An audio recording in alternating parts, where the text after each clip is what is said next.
One of my biggest weaknesses is my SMA. However, one of my biggest strengths is my SMA. Let me explain. For those of you who do not know what SMA is, SMA in short is spinal muscular atrophy. There are 4 different types, and I have type 1 and type 2 are the severest. I have type 2. To give you a quick synopsis, what SMA is a progressive disease where over time it takes away your ability to walk, eat, and breathe.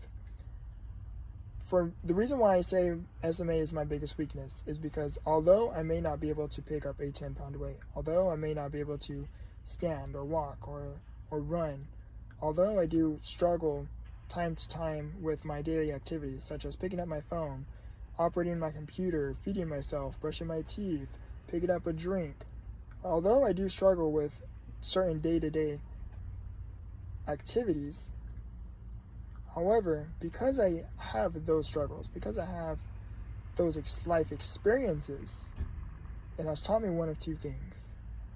I can look at the situation up close and I can feel sorry for myself. I can't do that.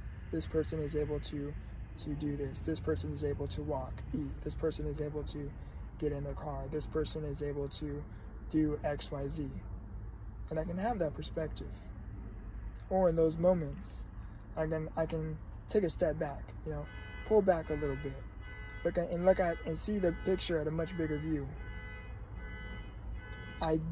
Although I do struggle with X, Y, Z, I still have mobility. When in moments when you are going through a hard time, it shows you one of 2 things. One, you either appreciate those things much more, or it shows you a whole alternative perspective you once didn't see before. And that is why I say, although SMA is my biggest weakness, it is also my biggest strength. Because physically speaking, it is my biggest weakness. Mentally speaking, it is my biggest strength. Because it teaches me alternative perspectives. It teaches me to see a new way of life. It teaches me it teaches me during the struggle how to better understand the struggle, how to better adapt to that struggle I may be facing. It teaches me how to adapt to those situations. If I am not able to pick up the drink the way I used to, it teaches me to adapt. What can I do? Can I move my hand a certain way? Can I move my finger a certain way? What can I do to pick up this drink? When I'm not able to feed myself, pick up my phone, be on the computer, what can I do to adapt to this situation? And that is why I say SMA, although it's my biggest weakness, it is also my biggest strength. So 4 things I want to talk about in this video is faith, gratitude, hope, and love. And I wanted to talk about these topics. I wanted to talk about these topics because I feel like they are essential within our life. I feel like they are essential for us to carry with us. One is faith. Have faith that everything will be okay. When things are happening internally, have faith that whatever it is you may be going through, have faith that everything will be okay. If you have just been diagnosed with something, have faith that there could still be a cure, that things could do a complete 180 and you could get better. Have faith, no matter how things may look, no matter how your life may seem, or how maybe even doubting your outcome may be. Have faith that everything could still be okay. And on the days when things are happening externally, like beyond your control, have faith that everything will be okay within the world. But when there's things within our control, we have to participate a little more within our faith that everything will be okay. For example, if you are sick and you're in the hospital, I am talking from personal experience here. When you are sick and you're in the hospital and you don't know if you are going to see another light of day tomorrow, participate in your faith by continuing to remain strong. Continue to, no matter how doubting your situation may seem, have faith that tomorrow still could get better. tomorrow you could wake up feeling better. Have faith that whatever it is you are going through, have faith that everything will be okay. If you're going through immense pain physically, mentally, whatever it is you are going through, no matter the challenge or the obstacle in front of you, have faith that you are able to get through it.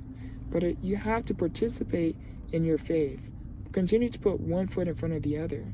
To going back to talking about the hospital, if you're in the hospital and things may not look good for you, do the things that you know you need to do to help you get better, to help you heal.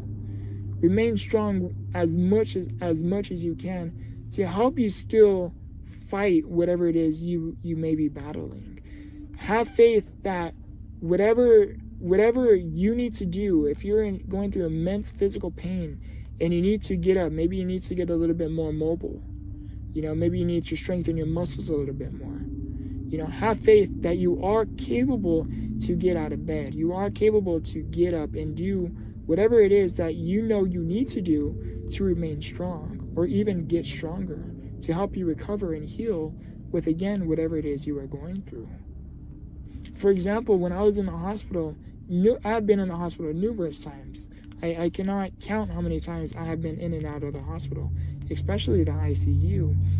When I would be in the hospital, reflecting off of my back surgery, for example, is when I would be in the hospital, I was in that time frame, in that moment, I was in the hospital for like 2.5 months because of my back surgeries. I had got a really bad back infection. It caused me to go in and out of OR nearly every day for 2 months. And when I was when I was going through all that, I was going through so much pain. I had to have the faith that, I had to understand, in order for me to really recover and to help me heal faster and give myself more of a fighting chance to get out of the hospital, because again, I was in there for quite some time. I knew I had to get in my wheelchair, despite how much pain I was feeling, and despite how the pain medications that I was taking, despite how much it really didn't do anything for me, I still had to find the strength to get in my chair. I still had to find the strength to get up and move around as much as I possibly could, because I knew it would help me heal and recover much faster and better. And the reason why I mention that is because in moments when you are going through immense pain, in moments when you are going through a lot of stuff, there is a lot of adversity, or you're going through this challenge or this obstacle or diagnosis, and you don't know the outcome, have faith that whatever it is you are going through, everything will be okay. And again, when it is things internally, meaning things within your control, you have to participate in order to create that opportunity for things to get better. In order for that opportunity, you have to participate in order to create change. And to put it simply, nothing changes if nothing changes. And when things are happening beyond your control, have faith everything will be okay. And participate in what you know you need to do to help you get through and overcome whatever it is you are going through. And 2, gratitude. No matter what you are going through, find something to be thankful for. Because yes, although we may have it bad, or we may be going through XYZ, there is always something to be appreciated for. There is always someone out there that has it much worse. And with that in mind, it helps you understand, like, you know what, I really don't have it as bad as I think I do. And that right there should help you, get up, pick your head up a little bit, like stop keeping your head so far down, because again, other people do have it worse. And I'm not saying you don't, like, you may have it bad compared to a lot of other people. Your life may seem unfair to a lot of other people, but I want you to know, like, again, other people have it worse, but find something to be thankful for. I promise you that alone right there, to have a moment of gratitude, will change your life, because it definitely changed saving mine. And 3 is hope. No matter what it is you are going through, have hope. Have hope that everything will get better. Have hope that brighter days do lie ahead. Have hope that tomorrow could be better. Next week could be better. Next month could be better. Next year could be better. But in order to change the word could to will, meaning tomorrow could be better. Next week could be better. Next month could be better. Next year could be better. In order to change the word could to will, tomorrow will be better. Next week will be better. Next month will be better. Next year will be better. You have to create that opportunity. And in order to create that opportunity, you have to simply find a way to put one foot in front of the other. Remember, progress, not perfection. Self-reflect off of what it is you are doing. Self-reflect off of what it is you need to start doing. Start getting rid of old habits and start implementing new ones. And simply learn as you go. Again, one step at a time. That is all it takes. And 4, last but not least, but number 4 is love. If you can find the ability to love yourself, love every single thing about you, on the good, the bad, and the ugly days, find a way to love who you were. That way you can appreciate who you are. Find a way to love every single thing in your past. Find a way to forgive yourself. Find a way to forgive certain things you did, certain things you said, maybe certain things you didn't say, and certain things you didn't do, and you have some form of regret. Find a way to forgive, because when you can love yourself fully, and you can love yourself entirely, and you can you can love yourself entirely, you then create yourself the chance and the opportunity to start to forgive things that happened in your past, to help forgive things that you need to start. In order to heal, you have to love. And when you start to begin to really love, like genuine love, you love yourself unconditionally. That is how you heal. And now, love and excuse me, I don't know what was going on next to me in this car. Excuse me, I got a little bit thrown off topic. I apologize.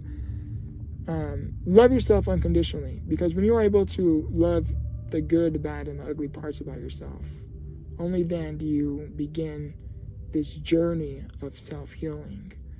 And beyond that is once a person loves themselves by the way they treat other people, because hurt people,